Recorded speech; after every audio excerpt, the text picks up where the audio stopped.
좀 전에 읽은 말씀을 가지고 아빠가 자녀에게 물려주어야 할 것이라는 제목으로 하나님 말씀 함께 나누겠습니다. 작년 이맘때쯤 미투데이에 이런 기사가 실렸습니다. 밴쿠버에서 열린 테드 강연에서 빌 게이츠의 부부가 자녀 교육에 관한 강연을 했다는 것입니다. 강연에서 게이츠 부부는 자신의 자녀들이 부모의 도움이 없이도 스스로 이렇게 자신의 길을 만들어갈 수 있도록 격려하고 있다라고 강연을 한 것입니다. 그러자 테드의 총괄 기획자인 크리스 앤더슨이 이런 질문을 했습니다. 당신은 재단에 막대한 기부를 했지만 여전히 자녀 모두를 억만장자로 만들 수 있을 만큼 충분한 돈을 갖고 있지 않습니까? 그러자 게이츠 부부는 이렇게 대답했다고 합니다. 우리는 760억 달러에 달하는 유산 전부를 새 자녀들에게 결코 물려주지 않을 것입니다. 참 놀랍지 않습니까? 부모라는 존재로 살아가면서 자녀들에게 남겨주고 싶은 것 중에 하나가 있다면 그것은 바로 돈일 것입니다.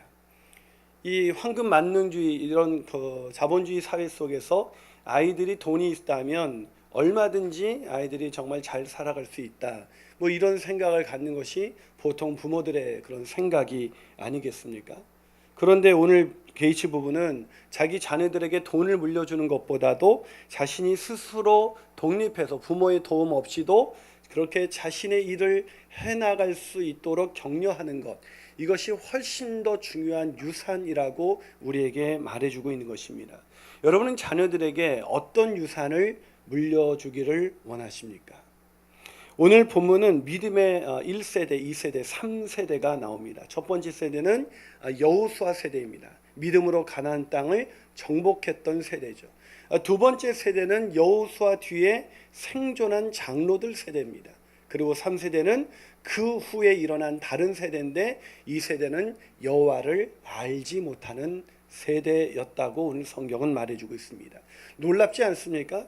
여호수아의 믿음이 얼마나 대단했습니까? 가나안 땅을 믿음으로 정복한 그 여호수아 세대가 불과 3세대가 지나가기도 전에 그들의 후손들은 여호와를 알지 못했고 여호와께서 행하시는 일조차 알지 못했다는 것입니다.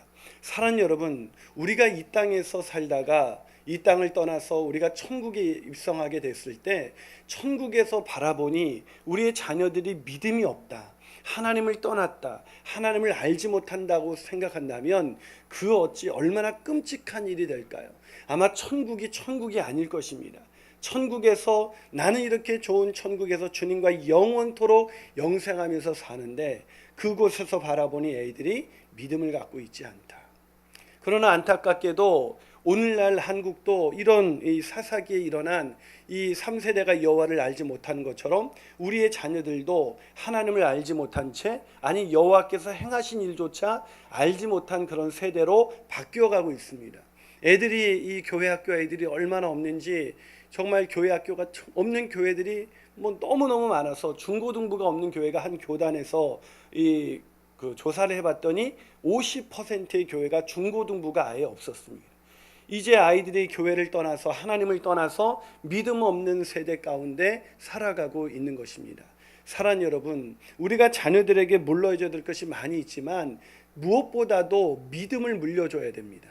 왜냐하면 오늘 사사기 2장 15절을 보니까 여호와를 알지 못했던 세대가 어떻게 살아가고 있는지 사사기 2장 15절은 이렇게 말씀하고 있습니다. 자, 사사기 2장 15절을 한번 같이 읽어볼까요? 있습니다. 시작. 그들이 어디로 가든지 여호와의 손이 그들에게 재앙을 내리시니 곧 여호와께서 말씀하신 것과 같고 여호와께서 그들에게 맹세하신 것과 같아서 그들의 괴로움이 심하였더라. 그들이 누구예요? 그것은 여호와를 알지 못하는 세대를 가리키는 것입니다. 그들의 괴로움이 심했습니다. 전 이 말씀을 읽으면서 오늘날 우리 자녀들의 괴로움이 얼마나 심합니까? 어르신들은 우리 자녀들에게 야, 니네는 참 좋은 때에 태어났다, 니네 얼마나 살기 좋은 세상이냐 이렇게 말하고 있지만 요즘 아이들이 그 어느 때보다도 정신적인 질환을 얼마나 많이 이렇게 정신적인 질환에 걸려 있는지, 이 우울증에 걸린 아이들이 너무나 많이 있습니다. 제가 그 지구촌교회에서 사역할 때도 이 아이들을 상담하고 그러다 보면 우울증에 빠져가지고 학교 등교를 거부하고 막 게임 중독에 빠져 있는 이 아이들의 괴로움이 얼마나 심한지 정말 불쌍했습니다. 정말 아이들이 왜 이렇게 이 여호수아 그 세대가 그 3세대가 지나가기 전에 이 세대들의 괴로움이 심했습니까? 하나님을 알지 못하는 것이 괴로움입니다. 하나님을 알지 못하는 세대는 자신의 인생의 목적을 알지 못하고 자기가 얼마나 가치 있는 존재인지 알 수가 없고 그저 성적이나 그런 자신의 재능이나 그런 세상의 평가에 의해서 자기를 바라보기 때문에 하나님을 알지 못하는 아이들은 굉장히 불안합니다. 1등을 하면서도 언제 떨어질까 뭐 이렇게 그걸 걱정하면서 막 1등 해놓고 자살하고 막 이러는 아이들이 얼마나 많이 있습니까? 하나님을 알지 못하는 자녀들, 하나님을 알지 못하는 우리 아이들은 행복할 수가 없습니다. 그것이 바로 괴로움이죠. 그러기에 정말 인생에서 가장 놀라운 축복은 부모들이, 특히 아빠가 자녀들에게 믿음을 전수하는 것, 하나님을 알게 하는 것, 이거보다 더 중요한 것은 없는 것입니다. 저는 저와 여러분들이 자녀들에게 믿음을 전수하는 그런 복된 생애를 살아가게 되시기를 주님의 이름으로 축원합니다. 자, 그렇다면 우리가 어떻게 자녀들에게 믿음을 전수할 수가 있을까요? 첫 번째로 하나님 중심의 신앙을 잃어버리지 말아야 합니다. 뭐라고요? 하나님 중심의 신앙을 잃어버리지 말아야 한다는 것입니다. 여러분, 자녀들이 왜 신앙을 잃어버릴까요? 왜? 많은 분들이 뭐 교회 학교에 뭐 프로그램이 문제다 이렇게 얘기하지만 저는 아이들이 신앙을 잃어버리는 가장 결정적인 이유는 부모님 때문이라고 확신합니다. 아이들은 이 부모님들의 신앙을 따라서 살게 되기 때문에 아이들에게 가장 큰 영향력을 주는 이 부모가 이 신앙을 제대로 갖고 있지 못하면 아이들은 거의 대부분이 이렇게 신앙을 잃어버린 채 방황할 수밖에 없습니다. 여러분, 오늘 이 믿음의 3세대가 믿음을 가지고 살아야 할 이 세대가 왜 믿음을 잃어버렸습니까? 믿음의 2세대가 하나님 중심의 신앙을 잃어버렸기 때문입니다. 자, 오늘 본문 1절을 같이 한번 읽어볼까요? 자, 본문 1절입니다. 자, 1절 있습니다. 시작. 여호와의 사자가 길갈에서부터 복임으로 올라와 말하되 내가 너희를 애굽에서 올라오게 하여 내가 너희의 조상들에게 맹세한 땅으로 들어가게 하였으며 또 내가 이르기를 내가 너희와 함께한 언약을 영원히 여기자. 여기서 반복되는 단어가 뭡니까? 내가라는 단어입니다. 이 내가 누구예요? 하나님입니다. 여호와 하나님. 지금 여호와 하나님께서 이 이스라엘 백성이 이제 믿음을 떠나서 하나님을 알지 못하는 이들에게 와서 뭐라고 지금 책망하고 있습니까? 내가라는 것을 강조하는데 내가 너희를 애굽에서 올라오게 해서 내가 너희들에게 이 땅을 준 것이 아니냐라고 강조하고 있는 거예요. 너희들이 이런 축복을 누리는 것, 너희들이 이런 복된 인생을 살아가는 것, 그건 너희들의 힘과 너희들의 노력으로 된 것이 아니라 이것은 나 여호와가 너희들에게 약속한 대로 준 축복이지 너희들의 노력으로 된 것이 아니다라는 얘기를 강조하고 있는 것입니다. 여러분, 이 말은 이 이스라엘 백성이 하나님 중심의 신앙을 잃어버리고 이 모든 것들이 자기가 잘나서 자기가 이렇게 이룬 줄 알고 지금 살고 있다는 하나의 반증이 아니겠습니까? 여러분, 이것이 이스라엘 백성만 그러겠습니까? 우리들도 우리가 이렇게 살아가고 있는 것이 하나님이 축복해 주셔서 이렇게 살아가고 있는 것인데 우리는 내가 공부 열심히 하고 내가 젊었을 때 열심히 노력해서 오늘 여기까지 왔다고 생각하고 있지 않습니까? 그래서 자녀들에게도 하나님 믿는 것, 하나님 중심의 신앙을 가르치기보다는 너 아빠가 어떻게 살았는지 알아? 아빠처럼 열심히 노력하지 않으면 너 인생 그렇게 나처럼 이렇게 부유하게 살 수가 없어. 그러면서 애들에게 막 공부를 막 강조하고 뭐 애들이 이 시험 때 되면 뭐 일단은 신앙은 나중에 해도 되고 지금 중요한 건 공부다. 막 이러면서 막 그렇게 가르치지 않습니까?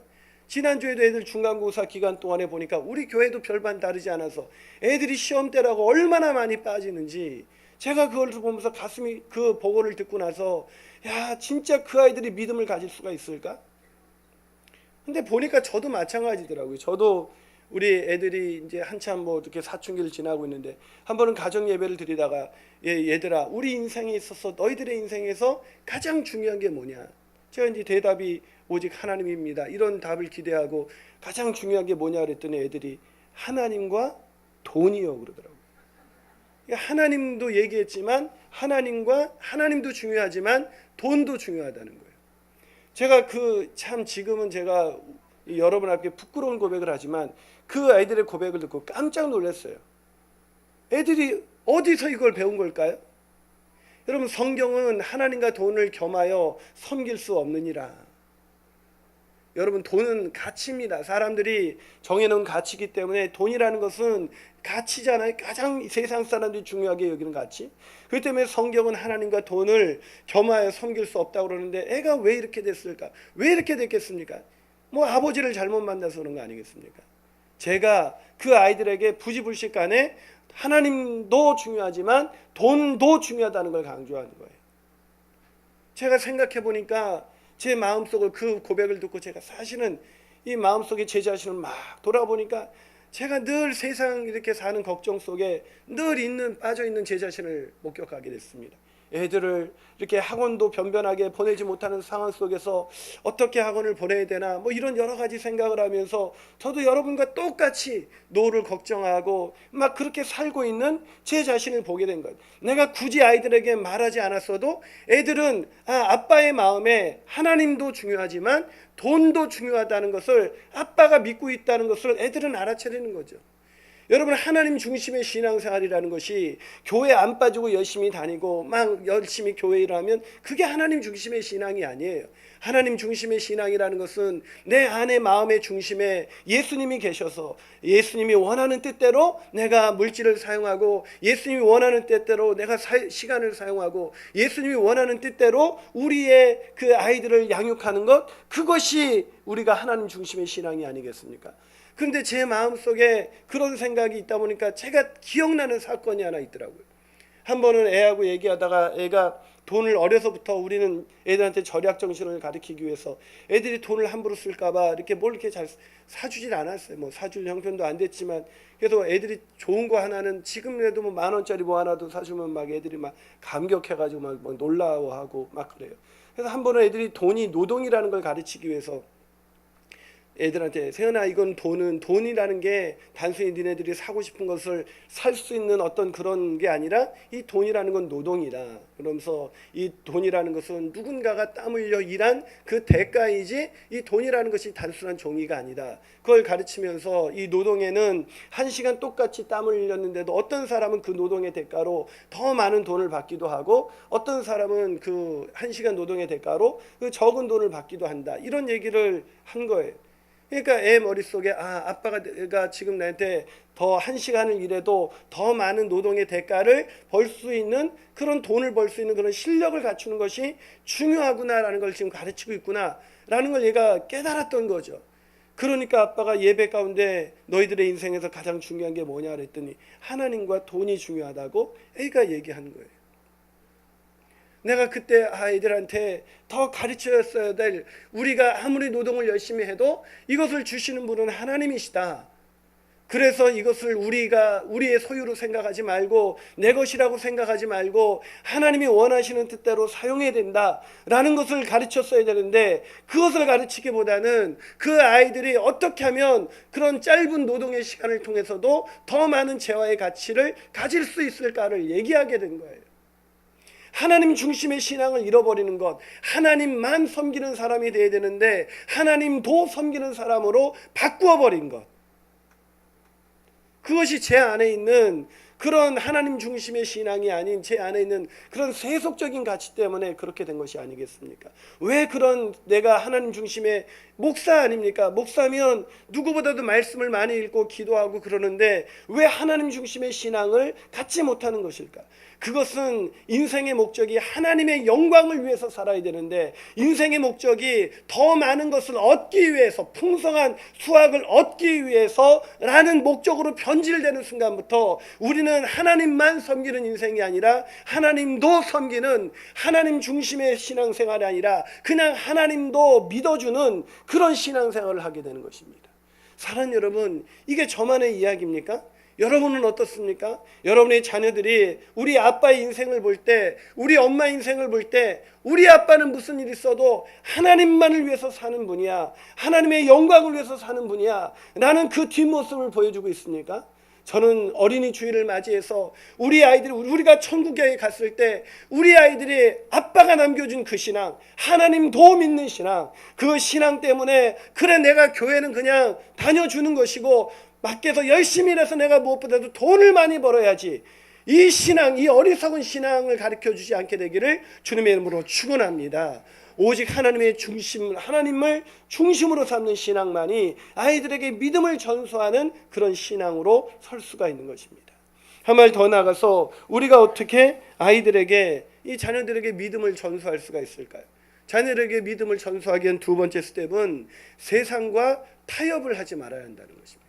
세상과 타협을 하지 말아야 합니다. 여러분, 타협이 무엇입니까? 방금 전에 말씀드렸지만 하나님만 믿는 신앙에서 하나님도 믿는 신앙이 타협이에요. 그런데 거기에 하나님이라는 존재가 항상 있기 때문에 우리는 하나님도 믿는 신앙이 마치 정상적인 신앙인 것처럼 그렇게 생각하면서 내가 하나님을 믿으니까, 하나님도 믿으니까 내가 신앙이 있는 거지, 이렇게 생각하는데 아이들한테 진짜 위험한 신앙은 하나님도 믿는 신앙이에요.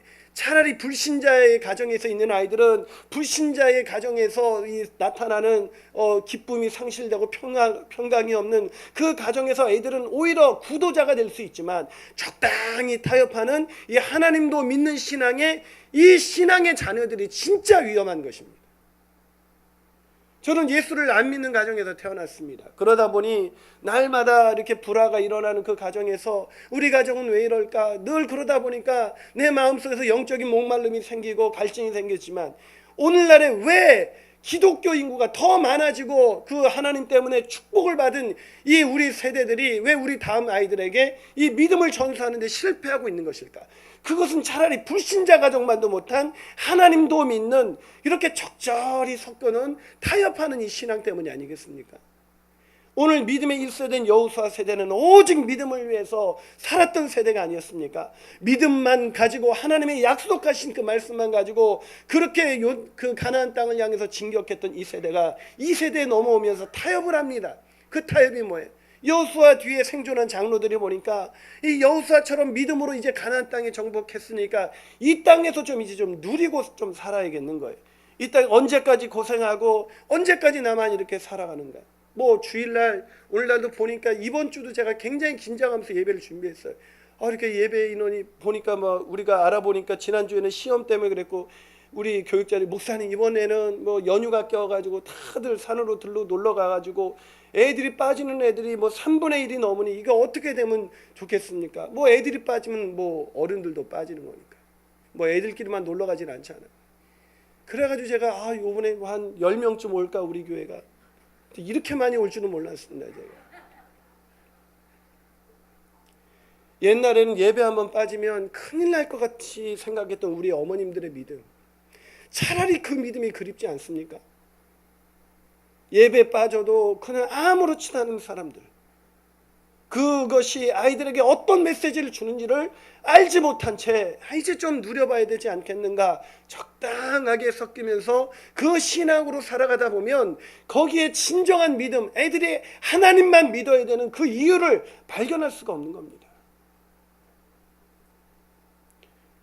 여러분, 오늘 그 여호수아 이 세대가 어떻게 타협했습니까? 오늘 본문에 보면 본문 2절에서 하나님이 이렇게 말씀하십니다. 본문 2절을 한번 읽어볼까요? 2절입니다. 읽습니다. 시작. 너희는 이 땅의 주민과 언약을 맺지 말고 그들의 제단을 헐라하였거늘 너희가 내 목소리를 듣지 아니했으니 어찌하여 그랬느냐. 이 여호와의 사자가 와서 뭐라고 책망하고 있어요? 내가 너희들을 인도했는데 너희들은 나만 믿고 따라오면 되는데 왜 내 목소리를 듣지 않았느냐. 그 목소리가 무슨 목소리예요? 이 가나안 족속들을 다 쫓아내고 그들의 거민과 약속을 맺지 말라, 그들을 다 쫓아내라는 얘기였는데 그들이 쫓아내지 않았던 거예요. 물론 처음부터 그랬던 것은 아니었습니다. 처음에 출발은 좋았어요. 이 사사기 1장 1절에 보면 이들의 출발이 얼마나 좋았는지 1장 1절을 한번 읽어볼까요? 1장 1절입니다. 시작. 여호수아가 죽은 후에 이스라엘 자손이 여호와께 여쭈어 이르되 우리 가운데 누가 먼저 올라가서 가나안 족속과 싸우리. 처음에는 하나님 중심으로 우리가 뭘 하기 전에 하나님께 묻고 기도하면서 이것이 정말 하나님이 기뻐하시는 일일까, 하나님이 원하시는 일일까, 그렇게 물었어요. 이렇게 출발이 좋았는데 이 사사기 1장 이 넘어가기도 전에 이들이 변질되기 시작합니다. 1장 19절을 한번 읽어볼까요? 자, 1장 19절입니다. 읽습니다. 시작.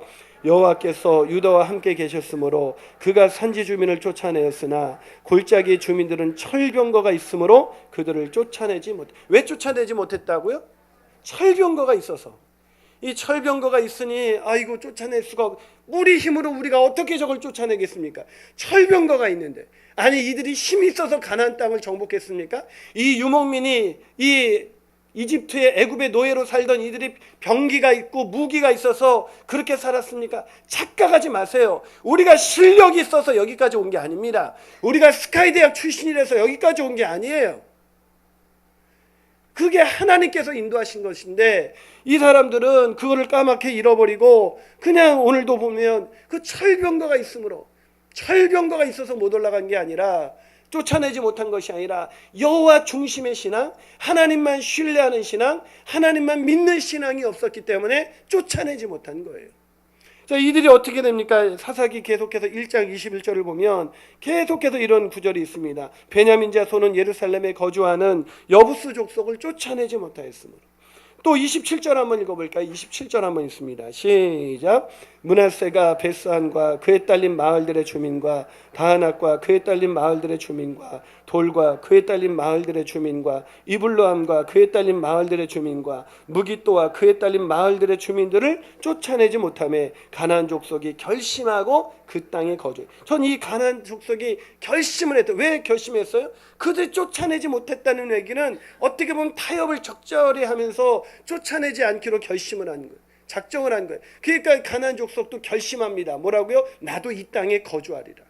여러분 우리의 마음, 이 한평도 안 되는 이 마음속 안에 우리가 하나님만 믿고 살아야지라는 이 하나님의 중심의 신앙에서 한 발짝 물러나가면 두 발짝 물러가고 세 발짝 물러가고 이렇게 여러 번 물러가다 보면 우리 마음 한구석에서 사단이 결심하고 눌러 앉으면서 그래 너도 세속적인 가치 별 수 없구나, 너도 세속적인 가치를 따라 살 수밖에 없는 존재라고 결심하고 눌러 앉아 있는 것입니다.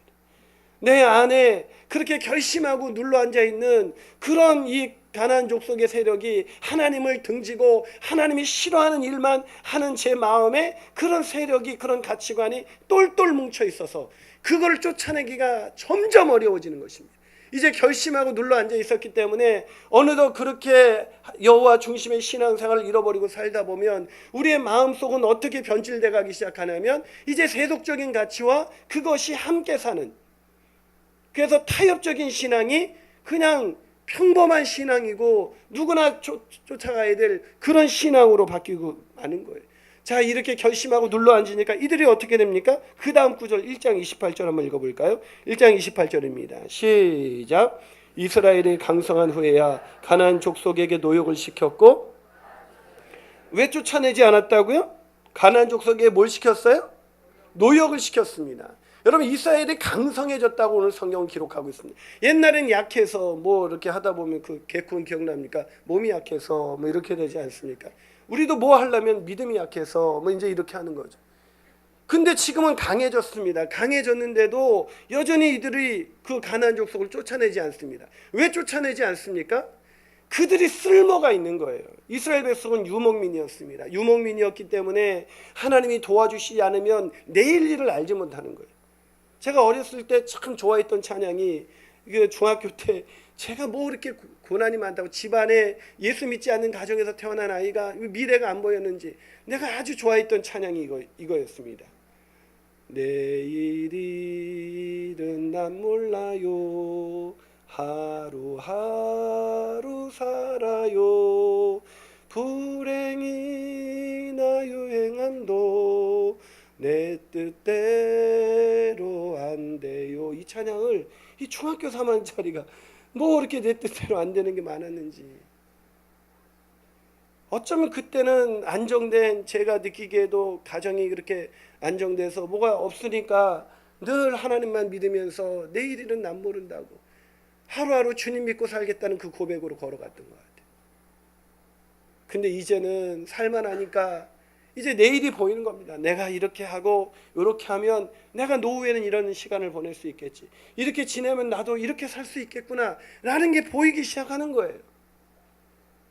그러면서 내 안에 이렇게 적절히 타협한 그런 신앙들이 딱 있으면서 하니까 내가 여러분은 속일 수 있을지 몰라도 정말 우리 자식들은 속이지 못하는 건 아니겠습니까? 애들이 딱 보기에도 아빠가 말만 목사지 진짜 참된 하나님만을 섬기며 살아가고 있지 않는 그런 모습을 보니까 애들이 어떻게 신앙을 가질 수가 있겠어요? 이 이스라엘 백성이 유목민으로 살다가 가나안 땅에 들어서 이 농경 사유로 접어들지 않습니까? 농경 사유로 전하면 내가 이만큼 씨를 뿌리면 이만큼 걷어들이겠지, 계산이 되는 거예요.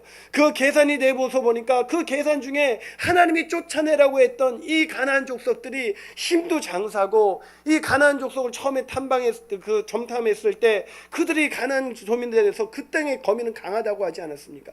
이 강한 인력을 쓸모있게 사용하면 얼마나 좋을까? 굳이 쫓아낼 필요가 없다. 여러분 기억하십시오. 다시 한번 말씀드립니다. 우리 인생의 목적이 하나님의 영광을 위한 것이 인생의 목적이 아니라 더 많은 것을 누리는 것이 목적이 되는 순간부터 타협은 일어나는 거예요. 오늘 본문에 있는 이 이스라엘 백성들이 결국 타협해서 결국 쫓아내지 못하고 말았던 것입니다. 이 믿음의 2세대가 타협하는 순간 이 믿음의 3세대는 여호와를 알지 못했고 여호와께서 행하신 일조차도 알지 못하는 어처구니 없는, 바로 그의 할아버지만 올라가도 그 오직 믿음으로 살았던 그 할아버지가 있었는데 이 손자 때에 와서는 할아버지가 믿었던 그 하나님이 누구신지, 그 하나님께서 행하신 일이 뭔지 알 수 없었다. 여러분 우리도 이제 3세대에 접어들고 있습니다. 이 3세대의 아이들이 정말 그 할아버지의 믿음, 정말 영광스러운 것은 우리 할아버지는 이랬어요, 우리 어머니는 이랬어요 라고 아니라 내가 그렇게 살아가는 모습을 우리 자녀들에게 보여주는 그런 부모야말로 가장 위대한 부모고, 그 부모야말로 그 자녀들에게 가장 위대한 유산을 물려주는 부모가 되지 않겠습니까? 세상에서 가나라든지 부하든지 이 모든 것이 하나님께 맡기고 오직 타협하지 않고 하나님 중심으로 살아가는 저와 여러분이 되시기를 주님의 이름으로 축원합니다. 마지막으로 우리가 어떻게 자녀들에게 이 믿음을 전수할 수가 있을까요? 그 세 번째 비결은 하나님을 알도록 가르쳐야 합니다. 하나님을 알도록 가르쳐야 합니다. 이 제임스 패커가 쓴 그의 역작 하나님을 아는 지식이라는 이 책에 보면 이 저자가 하나님을 아는 지식이야말로 가장 위대한 지식이다 라고 하면서 이렇게 말합니다. 우리의 구원자이신 예수 그리스도를 통하여 창조주 되신 하나님과 힘써 교제하는 것이야말로 누구에게나 가장 중요한 일이다. 무슨 말입니까? 하나님을 아는 것, 하나님을 교제하는 것보다 더 중요한 일은 없다는 거예요. 저도 목사지만 제가 하나님과 1대1로 교제하는 것보다 이 밀려오는 이 목회의 환경 속에서 하나님을 교제하는 일은 언제나 이렇게 뒷전으로 밀리기가 얼마나 쉬운지 몰라요. 하나님과 교제하지 않고도 제가 설교할 수 있고, 하나님과 교제하지 않고도 제가 신방할 수 있고, 하나님과 교제하지 않고도 제가 얼마든지 목회를 할 수가 있습니다. 그런데 하나님과 교제하지 않고 목회를 하면 그 목회가 점점 하나님으로부터 멀어지지 않겠습니까? 그러기에 이 하나님과 교제하는 일은 내게 눈에 띄는 당장의 어떤 결과를 만들어내지 않는 것 같지만 하나님과 교제하는 일이야말로 제 목회자인 저에게 있어서 가장 중요한 일이고, 여러분이 부모로 살아가면서 자녀들에게 가장 중요한 일 또한 하나님과 1대1로 교제하는 것, 애를 돌보고 애 학원에 보내고 애를 막 이렇게 챙기는 것보다 더 중요한 것은 여러분이 하나님과 깊은 교제 가운데 들어가는 거예요. 근데 우리도, 여러분은 안 그러십니까? 제가 하나님과 교제하지 않고도 일이라는 게, 급한 일이라는 게 내 눈앞에 오면 그것부터 처리하다가 아이고 오늘도 큐티 못했네, 오늘도 하나님과 교제하지 못했네, 그러고 지나가지 않습니까? 근데 어떤 분은 큐티를 하는데도 하나님과 교제하지 못하는 분들이 있습니다. 요즘 우리가 제자 훈련을 하면서 처음에는 이게 큐티를 나누라 그러면 그 제자반에서 계속해서 큐티에 대한 강의를 해요. 강의를. 성경에 대한 요약을 하라는 게 아니라 당신이 만난 하나님 그 사건을 얘기하세요. 이번 주에 하나님이 집사님을 어떻게 만나 주셨고 만난 그 사건이 무엇이었습니까? 그렇게 묻기 시작하자 이분들이 드디어 이제 자신이 만난 하나님에 대해서 얘기하는데, 한 진짜 남자 성도의 그 가정 속에서 일어난 그 하나님과의 동행한 그 고백이 정말 우리 형제 모두를 막 눈물 짓게 만들면서 아주 소름 돋게 만들었어요. 아, 저게 하나님과 동행하는 거구나. 하나님과 동행하는 것은 하나님에 대한 지식을 많이 쌓아간다는 것이 아니라, 하나님을 안다는 것은 하나님을 체험하는 거예요. 그 말씀을 통해서 자기 자신의 죄를 발견하고 그 죄로 인해서 구체적인 사건 속에서 하나님이 날 어떻게 인도하셨는지 그 사건을 말할 수 있어야 되는 거예요. 그런데 제가 목장을 탐방해 보면 그 사건이 없어요. 그냥 말씀에 대한 강의를, 요약들을 서로 막 해나가는데 거기에 하나님은 없습니다. 왜 애들에게 우리가 하나님을 가르쳐 주지 못할까요? 하나님을 만난 적이 없으니까. 내가 아이들과 생활하는 그 일상의 소소한 사건 속에서 하나님을 알게 돼서, 하나님을 경험해서, 그 경험에서 바뀐 내 모습이 아이들 속에서 전달되어질 때, 그것이 아이들에게 하나님을 알도록 가르치는 거예요. 근데 그게 없어요. 한국교회에 빠진 게. 그게 없다 보니까 애들은 하나님에 대한 얘기는 너무 많이 듣는데, 하나님을 알지 못하는 아빠의 모습으로 인해서 애들은 하나님을 믿는다는 게 무엇인지를 배울 수가 없는 거예요. 그 결과 오늘 본문은 그렇게 말하고 있습니다. 자, 오늘 본문 10절을 한번 읽어볼까요? 10절을 있습니다. 시작. 그 세대의 사람도 다 그 조상들에게로 돌아갔고, 그 후에 일어난 다른 세대는 여호와를 알지 못하며 여호와께서 이스라엘 위하여 행하신 일도 알지 못하였더라. 사랑하는 여러분, 우리가 이 세상을 떠나고 천국문 앞에 섰을 때 뒤돌아보면 우리 아이들은 나 없이도 이제 내가 믿음을 완전히 전수해 줬기에 그 아이들은 온전한 믿음을 가지고 살아가는 그런 믿음의 사람으로 남겨질 수가 있을까요? 오늘 어린이 주일입니다. 아이들에게 줄 수 있는 아빠의 가장 위대한 선물은 돈이 아니라, 좋은 대학에 보내주는 뒷바라지가 아니라 바로 믿음이라는 것을 잊지 않게 되시기를 주님의 이름으로 축원합니다. 설교를 마치면서 제가 지난번 뉴스 속에서 그 IS 그 세력이 그 기독교인들을 처형하는 장면이 나오지 않았습니까? 그 처형된 기독교인들이 바로 이집트의 콥틱 크리스찬이라는 사람들입니다. 이 이집트의 콥틱 크리스찬들은 이집트에서 아주 미미한 세력이었습니다. 왜 미미한 세력이었냐면, 이 이집트는 이슬람 국가이기 때문에 이 이집트에서 그리스도인을 90%가 넘는 사람들이 다 이슬람이에요. 그래서 거기서 예수님을 믿는다는 것은 완전히 그 불이익, 온갖 불이익과 온갖 비난과 이 멸시와 천대를 당한다는 걸 의미합니다. 그래서 크리스찬인 게 밝혀지면 공무원 시험 자체를 볼 수가 없습니다. 이집트에서는. 크리스찬이라는 것이 밝혀지면 사회에서 온갖 비난과 이렇게 욕을 받을 뿐만 아니라 사회적으로 올라갈 길이 없습니다. 우리 같으면 이렇게, 아니 저 같으면 이렇게 양육하지 않겠습니까? 넌 예수를 마음으로만 믿어. 그리고 절대 누구에게도 크리스찬인 걸 드러내서는 안 돼. 그럼 넌 이 사회를 변화시킬 수 없어. 어떻게든 숨기고 네가 크리스찬이 돼서 그런 다음에 세상을 높은 자리에 올라가서 세상을 바꿔야 돼. 뭐 이렇게 얘기하지 않겠습니까?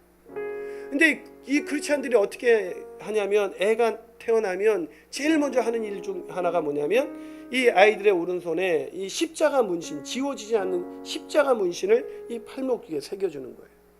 그건 뭘 의미하냐면, 누군가 처음 만나서 악수를 하려고 손을 내밀 때 그 십자가가 보이도록 그 손목에 십자가를 새겨놓는 것입니다. 무슨 얘기입니까? 너 아무리 네가 이 땅에서 크리스찬이기 때문에 네가 이 땅에서 불이익을 당하고 비난과 천시를 받아도 너 크리스찬이라는 것을 숨기면 안 돼. 네 평생에 이 이집트라는 나라에서 네가 출세하지 못하고 아무것도 할 수 없어도 너 그것보다 중요한 건 네가 크리스찬이라는 거야. 그걸 새겨준 콥틱 크리스찬이 그 아주 소수에 불과했는데 지금은 엄청난 인원으로 늘어났습니다. 한국 교회 기독교는 어떻습니까? 오직 예수님 믿었던 우리 부모님들의 신앙으로 인해서 우리가 이렇게 잘 살게 됐는데, 우린 이렇게 말합니다. 너 무슨 일, 신앙은 나중에 해도 돼. 대학은 공부는 지금 아니면 안 돼. 그러니까 지금 예배 빠져도 너 공부 잘해야 돼. 이게 오늘날 우리의 모습이 아닐까요? 그래서 애들이 더 이상 예수를 믿는 아이들이 사라지고 있습니다. 왜요? 적당히 타협하는 하나님만 믿는 신앙이 아닌 하나님도 섬기는 우리의 모습을 통해서 애들은 결론을 낸 겁니다. 하나님을 꼭 믿어야 할 필요는 없다. 사랑하는 여러분, 우리가 오늘 지금 이 세상을 떠난다면 우리 아이들은 어떤 길을 겪게 될까요? 같이 기도하시겠습니다.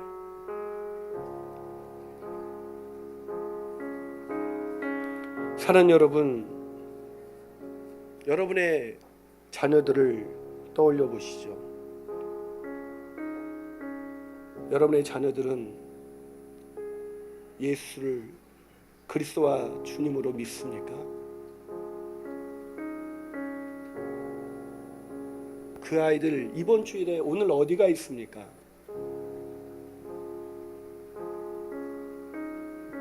사랑하는 여러분, 그 아이들이 우리의 뒷모습을 통해서 예수만 섬겨야겠다고 결심을 할까요? 예수만 섬기는 가정이 되기를 원합니다. 다른 건 남기지 못해도 그 믿음은 전수하셔야 합니다. 그래야 천국이 될 수가 있습니다. 천국에 갔는데 돌아오지 않는 믿음을 떠난 아이들, 그래서 천국에서 만날 수 없는 아이들, 그 아이들을 좋은 대학에 보내놨다고 그렇게 기뻐하고 일 일이 아닙니다. 오직 믿음으로 우리 아이들에게 오직 믿음으로 살라고 가르치는 부모가 되게 해주십시오. 함께 우리 아이들을 위해서 기도했으면 좋겠습니다. 우리 자녀들의 이름을 불러가면서 우리 아이들에게 믿음을 전수하는 부모가 되길 원합니다. 함께 기도하시겠습니다.